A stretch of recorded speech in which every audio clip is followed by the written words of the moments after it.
I have this bolster, a yoga bolster. I don't know, it's 3-4 inches thick.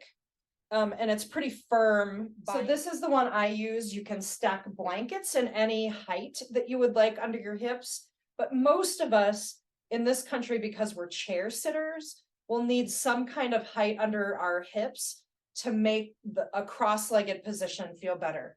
Option 2, you can sit like your hips back on your heels like this.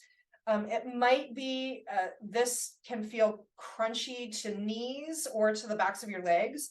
You can always fold blankets and put them underneath, like between the hamstrings and the calves. You can put something there too.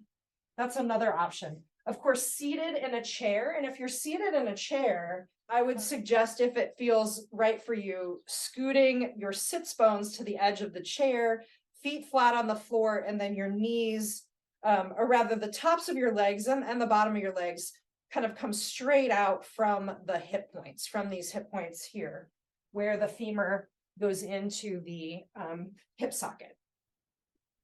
I'm going to be in a cross-legged position, and I will scoot just a little bit so that my sits bones, those are the bony protrusions in your bottom, and you might even shift a little side to side. You might play with what cross of your leg.